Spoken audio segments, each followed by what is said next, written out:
तो अभ्यास के लिए सबसे पहले तो ये आवश्यक है कि हमें पता हो कि हमें अभ्यास क्या करना है, किस चीज़ का अभ्यास करना है, नंबर एक। नंबर दो, हमें अभ्यास एक निश्चित समय पर और निश्चित स्थान पर बैठ के करना है।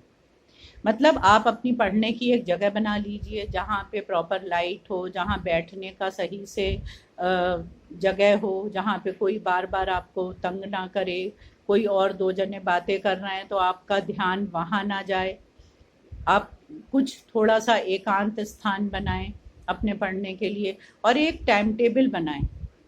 जब तक आपका टाइम टेबल नहीं होगा कि आपको सुबह 5 से 6 या रात में 8 से 9 बैठकर गणित करना है, आपको सुबह 6 से 7 म्यूजिक का अभ्यास करना है, आपको शाम को 5 से 6 खेलने जाना है, तो जब आप प्रतिदिन उसी समय कार्य करोगे तो आपका जो चित्त होगा, आपका दिमाग होगा या मन होगा, जो भी आप जिस तरह से भी आप समझ सको, तो वो एकाग्र होना शुरू हो जाएगा।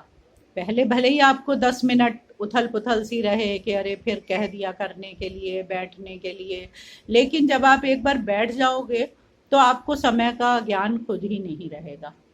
और अब तीसरे पॉइंट पे हम आते हैं कि अभ्यास यदि हम प्रतिदिन करते हैं तो उसके लिए और क्या क्या चीज़ें आवश्यक हैं। आपको शारीरिक रूप से भी स्वस्थ होना बहुत आवश्यक है। आपको अपने खाने पर ध्यान रखना है, आपको न्यूट्रिशंस, जो भी ऐसी चीज़ें हैं जो आपका इम्यून सिस्टम बनाए रखें, जो आपकी रोग प्रतिरोधक क्षमता को बढ़ा के रखें, उस तरह का खाना खाना है। ये नहीं हर दिन चाउमीन की दुकान पे खड़े हो गए, कचौड़ियाँ खा ली, आज ये खा लिया, कल पेट खराब हो गया, फिर अब तबीयत खराब हो गई, तो जो हमने 3 दिन अभ्यास किया वो गया गड्ढे में, मतलब वो बेकार हो गया। अब हम गाने में देखते हैं कि बच्चों को ये लगता है सब लोग तो खा रहे हैं, चलो हम भी खा लें। उन्हें अपनी प्रकृति का ज्ञान नहीं है, उन्हें अपने शरीर का ये ज्ञान नहीं है कि ये खाने से उनका पेट खराब हो सकता है, या उन्हें खांसी हो सकती है, उन्हें कफ हो सकता है, जुकाम हो सकता है, बुखार हो सकता है।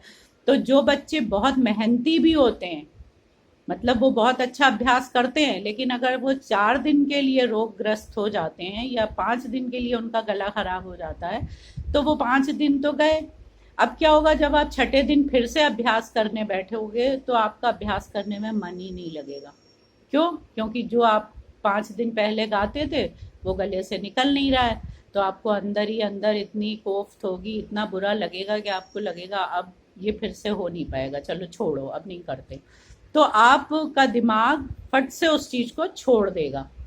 तो इसलिए जब आप शारीरिक दृष्टि से आप स्वस्थ होगे, मानसिक दृष्टि से स्वस्थ होगे, आपके घर में कोई कलह नहीं होगा, ये नहीं कि पापा मम्मी लड़ रहे हैं और आप पढ़ने बैठे हो, कॉपी तो खोल ली लेकिन आपका पूरा दिमाग ये लग रहा है कि पापा मम्मी को क्या कहना है और मम्मी क्या उत्तर दे रही हैं। तो इस तरह से अभ्यास नहीं हो पाएगा।